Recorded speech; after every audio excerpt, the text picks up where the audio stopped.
नमस्कार, स्वागत है आपका अपने यूट्यूब चैनल बी एजुकेटर में। बात करेंगे 68,505% आरक्षण मामला। 29,334 रिक्त सीट पर अभ्यर्थियों को नियुक्ति क्यों नहीं, हाईकोर्ट। उत्तर कुंजी मामला अवमानना क्यों नहीं, पुरानी पेंशन पर विचार करेगी सरकार। इन्हीं बिंदुओं पर बात करेंगे। तो सबसे पहले हम बात करेंगे 68,505% आरक्षण मामला।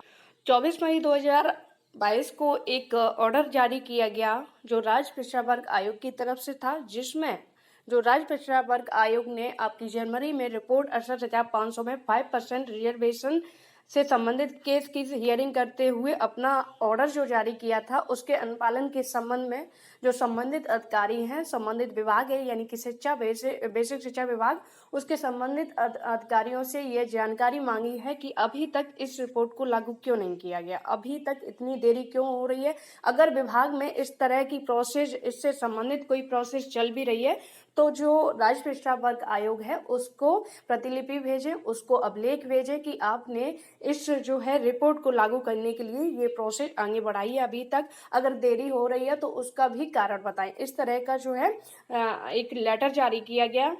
कहीं ना कहीं इस मैटर को लेके जो राज्य पिछड़ा वर्ग आयोग है, साथ ही साथ जो आपकी एनसीवीसी है, राष्ट्रीय पिछड़ा वर्ग आयोग, वो भी बहुत ज्यादा संवेदनशील है, मैटर को बहुत ज्यादा संवेदन सख्ती से ले रही है और विभागीय अधिकारियों पर निर्देश भी दे रही है कि जल्द से जल्द इस रिपोर्ट को जारी किया जाए। आखिर आप लोग इतनी देरी क्यों कर रहे हो, जबकि 15 दिन के लिए इस रिपोर्ट को जो है लागू करने का समय दिया गया था, अभी तक इस रिपोर्ट को जारी नहीं किया गया है। दो जो है ऑर्डर एनसीबीसी की तरफ से भेज दिए गए हैं। अब संभावित है कि अगर ये संबंधित अधिकारी जो है इस पर कोई भी प्रोसेस नहीं बढ़ाएंगे तो जाहिर सी बात है कि इन पर अवमानना जो है लगेगी।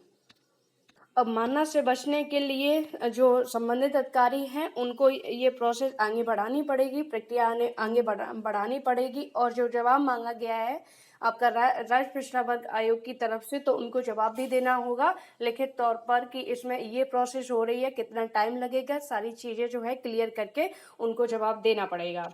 संभावित है कि इस मैटर में आपको प्रोसेस, कोई भी प्रक्रिया 15 जून के बाद जो है शुरू होती हुई देख सकती है। अगर होगा तो सबसे पहले जो 5% पे जो रिजर्व कैटेगरी के कैंडिडेट हैं, जिनके 60 नंबर हैं इस लिखित परीक्षा में, रिटन एग्जाम में, वो क्राइटेरिया में आएंगे। सबसे पहले उनका रिजल्ट रिवाइज किया जाएगा, वेबसाइट को खोला जाएगा, उसके पश्चात जो आगे की प्रोसेस करी जाएगी, जिसके अंतर्गत ओबीसी, जिनको अभी तक जो है रिजर्वेशन नहीं मिला है, ऐसे कैंडिडेट हैं, वो 60 से 60 नंबर अगर उनके होंगे तो वो इस क्राइटेरिया में आएंगे। इन ऐसे अभ्यर्थियों को फिर से रिजल्ट रिवाइज किया जाएगा, फिर से वेबसाइट ओपन की जाएगी, वहां पर अपना जो डिटेल्स है उसको फिल करके वो फिर से अपना रिजल्ट डाउनलोड करेंगे, जिसके आधार पर आवेदन लिए जाएंगे, उसके आधार पर आपकी मेरिट बनेगी, फिर आगे की प्रोसेस होगी।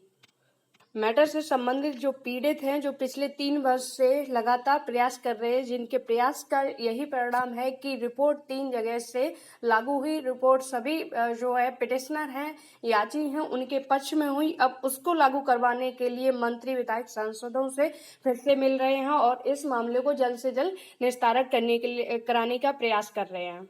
इस मैटर से संबंधित जो कैंडिडेट हैं उनकी मुलाकात कैबिनेट मंत्री सुरेश कुमार खन्ना जी के साथ हुई, जसवंत सैनी जी राज्य मंत्री से हुई, विधायक चंद्रपाल जी से हुई। इसके लिए आप लोगों को एक चीज तो माइंड में रखनी पड़ेगी, एक चीज समझनी पड़ेगी कि सरकारी काम हो, कोई भी कितना भी हो, वक्त लगता है। लेकिन जिस तरह से राज्य पिछड़ा वर्ग आयोग सख्त है, जब बार बार नोटिस भेज रहा है, उस हिसाब से इन अधिकारियों को जल्द से जल्द इस पर कोई ना कोई प्रक्रिया आगे बढ़ानी पड़ेगी और जो है नियुक्ति आपको मिलेगी। बात करेंगे उत्तर कुंजी मामला अवमानना क्यों नहीं।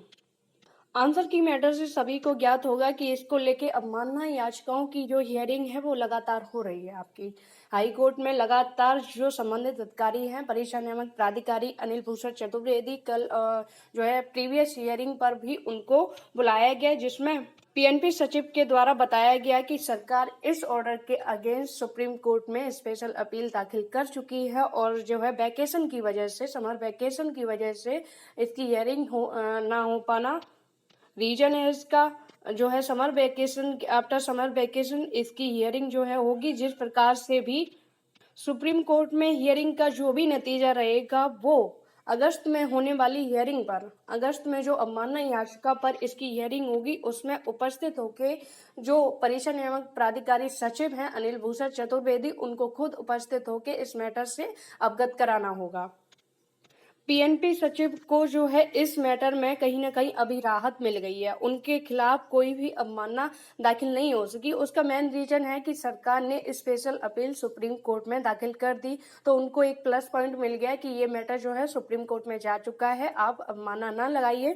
तो इसको देखते हुए सभी को ज्ञात है कि अभी आपकी समर वैकेशन चल रही है, 10 जुलाई से पहले आपके कोर्ट नहीं खुलने हैं। उसके बाद जो है जो पेंडिंग में पहले से केस है उनकी भी हियरिंग होगी। तो इस केस की हियरिंग, इस अवमानना की हियरिंग आपकी आई थिंक 1 अगस्त लगाई गई है। उससे पहले आपको सुप्रीम कोर्ट में इसकी हियरिंग देखने को मिलेगी। सुप्रीम कोर्ट में जो भी हियरिंग होगी वो 1 अगस्त को हाई कोर्ट में जो अवमानना याचिका है उस पर सारी चीजें क्लियर करके देनी होंगी कि हियरिंग में क्या हुआ। याची पक्ष का पक्ष जो है मजबूत रहा तो तुरंत जो है अवमानना याचिका में ऑर्डर दिया जाएगा कि इन अभ्यर्थियों को जल्द से जल्द नियुक्ति दी जाए। अगर इसमें देरी की जाती है तो संबंधित अधिकारियों पर कार्रवाई भी की जाएगी। 25 अगस्त 2021 को ये ऑर्डर रिजर्व हुआ था और कहीं ना कहीं ये अब मामला अगस्त में ही संपन्न होने की उम्मीद या संभावना दिख रही है। मतलब एक साधारण से मैटर को सॉल्व करने के लिए, डबल बेंच के ऑर्डर को फॉलो करने के लिए जो है अधिकारियों ने 1 वर्ष लगा दिया। विभागीय अधिकारी शायद है कि अपने विभाग के काम न करके जो संवैधानिक नियम हैं, जो कोर्ट के केसेस हैं उन पर ज़्यादा फोकस करते हैं। इसीलिए शायद उन्हें पता रहता है कि हमें अवमानना से कैसे बचना है, कोर्ट केस को कैसे लंबा घसीटना है और कब तक हम किसी कोर्ट को जो है पेंडिंग में डाल सकते हैं। ये सारी चीज़ों की जानकारी रहती है, इसी बेस पर जो है कुछ काम नहीं किया जाता है और ना ही हाई कोर्ट के ऑर्डर को इतनी जो है वरीयता दी जाती है, क्योंकि पता है कि संविधान में अधिकारों का नाम देके जो है गलत भी करते हो तो उसके बचाव के लिए एक रास्ता खोल दिया है। बात करेंगे पुरानी पेंशन पर विचार करेगी सरकार। 2005 से पहले चयनित शिक्षकों को पुरानी पेंशन पर विचार करेगी सरकार, यानी कि आई थिंक 2004 से पहले ओल्ड पेंशन मिलती थी। 2004 से पहले पुरानी पेंशन मिलती थी। 2004 के बाद नई पेंशन योजना लागू की गई। बात की जा रही है 2005 से पहले, यानी कि सिर्फ 1 वर्ष के जो चयनित शिक्षक हैं उनको पुरानी पेंशन पर वो भी नहीं करेगी, विचार करेगी। अभी कोई नियम या ऐसा कोई ऑर्डर जारी नहीं किया गया, बिल पास नहीं किया गया है, सिर्फ एक जो है विचार करने की बात की जा रही है। वो भी 1 साल, जो 1 साल की समय अवधि में जितने भी शिक्षक आएंगे उस पर विचार करेगी।